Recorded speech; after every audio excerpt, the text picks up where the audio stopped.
All right, guys, so we got this nice C1 Corvette, and look at those body lines. This thing is pretty rad. Let's go ahead and take a closer look at it. It's a C1, obviously, first generation Corvette. And look at these flares on it that they did on it. I mean, this is freaking awesome. I'm gonna get a little back angle here so you guys can see.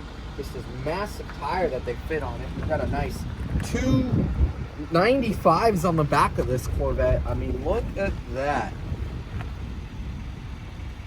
Very nice. To show the viewers how wide it is with this wide body.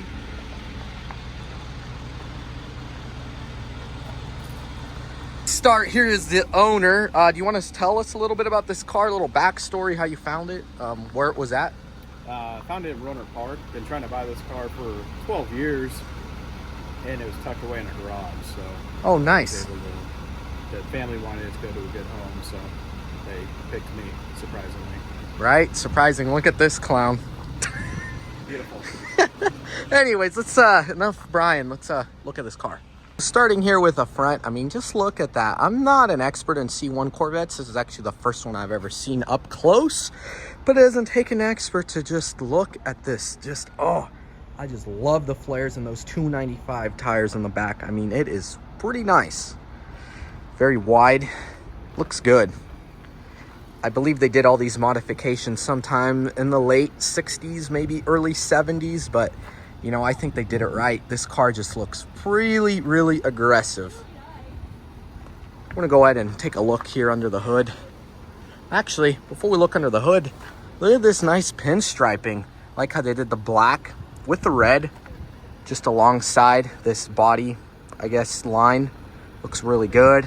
I like how the black and yellow kind of goes together. I don't know exactly what this is called. I know it's some sort of, I guess, pinstriping or something, but that little detail right there, that looks nice. This originally was a fuel injected car. This is a 327. As of right now though, it's got a triple carburetor setup. It did have a fire in the past at some point. You can see where the paint bubbled there from the heat. Let me hop on the other side so I can pop the hood. So I guess to pop the hood release on these Corvettes, unlike most classic cars, you do it from the outside in the grill area, but this car has the mechanism inside right there. Hood release, that's pretty neat. You don't really see that on a lot of old cars. At least the old cars that I run into, the hood release is all from the outside, so that's a nice touch. I mean, to be fair, these Corvettes, you know, they're top of the line cars, so you know, a nice little feature like that is really cool. So here we've got the what I believe is a 327. I still haven't looked at the numbers or anything. This is literally the first time I've laid eyes on the car. There is a nice hood prop right there. Pretty nice, goes up, automatically locks. You push that button right there and then you can lower the hood. You can kind of see where it bubbled right there. And a bit of the burnt wires, something to do with the ballast resistor. So we're gonna have to go ahead and, you know, repair all of that before we get this car running again. To my understanding, the last time this car ran was in 2012, but everything under here looks mostly intact. We got the Rochester carburetors here. I believe this car originally was a, you know, fuel injected car. So never seen the, you know, mechanical fuel injection on these things in person, but I've read about it online, and it's a pretty cool setup. But anyways, in its place we got the Rochester carburetors. Nice radiator there, a little flex fan, little chrome fan shroud. There is the still running its exhaust manifolds, but look at that steering shaft right there where it goes to the steering box. Pretty cool just seeing it. Just all old school tech. And there's the generator on it. Still an original unit right there. Very nice. Obviously, I know some things, you know, I'm not the most knowledgeable Corvette guy, so if there's any mistakes or any other input as far as information and stuff on this car, feel free to comment below. There we got our nice master cylinder right there. Very nice. So we're gonna go ahead and take a look inside the car. Go ahead and release the hood, or lower the hood. We just kind of jiggle that there, pop that tab, goes in, so you go all the way up and then let it slide down like that. And then you'll just want to gently lower the hood back down. Also has a hard top on it, which is really cool. Here we've got the brown interior with the yellow. I know it's kind of an odd color, but you know, I like it. I personally dig it. I know you either really like it or really don't. Here's the carpet. I don't know if this would have been an original color for this or if someone swapped it out in place of this. This car originally was burgundy. I don't know what color the interior originally was. Obviously someone has you know, messed with the upholstery in the car. And look at this beautiful instrument cluster right here. Here we've got a 160 mile an hour speedometer. Nice tack in the middle right there. That is really, really nice. I love this gauge layout. Fuel gauge, temperature gauge, battery voltage, oil pressure, ignition. Here is a cigarette port. Yep. Obviously it's not charged up. There's not even a battery in the car. This is probably gonna be wipers and squirters. Turn signal. Nice steering wheel here, although I believe this is an aftermarket steering wheel. Little GT wheel. It's a nice touch. Usually I don't like GT wheels, but this one looks good in the car. And we've got a rear view mirror mounted on the dash. You don't really see that anymore. Nice little, I guess, around 6x9 size speaker, I believe. Nice chrome trim on the defrost ducts. That's what I like about these old classic cars. They just got some really, really nice touches like that. And we've got a radio here. Little Pioneer that someone has put in. It's got a cassette. Obviously not original to the car, but you know, it actually fits in here quite nicely. I do see a lot of botched aftermarket stereo systems in classic cars, but this one doesn't look too bad. Obviously it's dated, but it's a classic car. It's not supposed to be modern. Got a clock here, air, temperature, little defrost pull, fan on, or this is for defrost. Oops, the knob came off. We gotta find that. My bad. We're gonna go ahead and slip that back on there.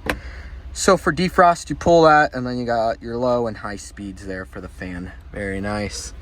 And the glove box here, although I don't know if this is supposed to have a lid or if it's just an open setup like that.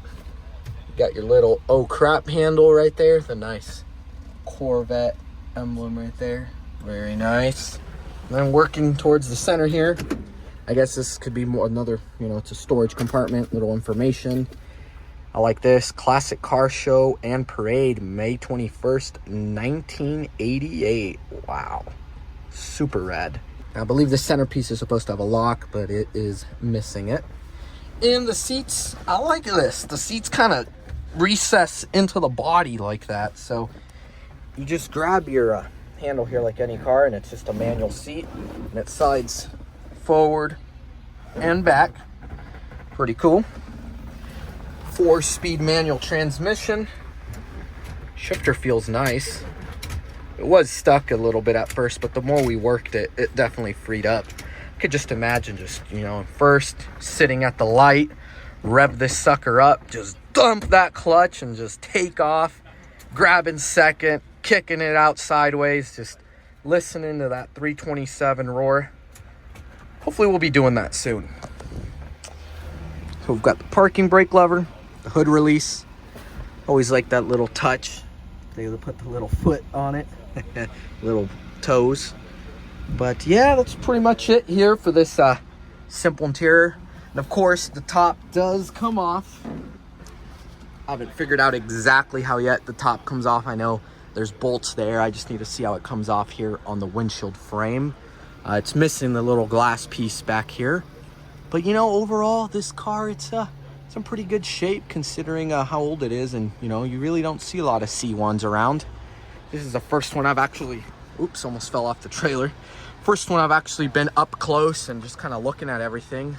So yeah, this is just a simple little walk around of the car. We will definitely be doing a video where we'll go through.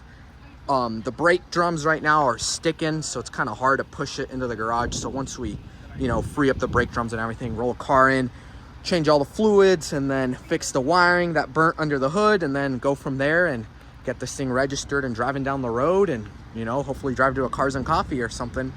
And once we're done with all that, the car will be available for purchase. So if you guys are interested in it, please let me know. But yeah, there it is, a beautiful 61 Corvette with this nice wide body flares on it. I mean, it just doesn't get more cooler than that. Such a beautiful car. Also, another thing I noticed on the car, look at that. It's just these little details like that that just are very nice. Love it. Nice emblem right there. I don't know how the trunk opens.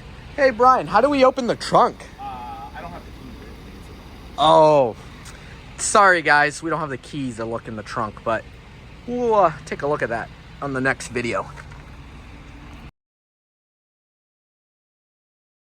right, everyone, thanks for watching. Stay tuned. Comment below, because this guy right here, he's a little flaky sometimes, and you know, we want to get more videos with the car and see it run. But yeah, Thank you for watching.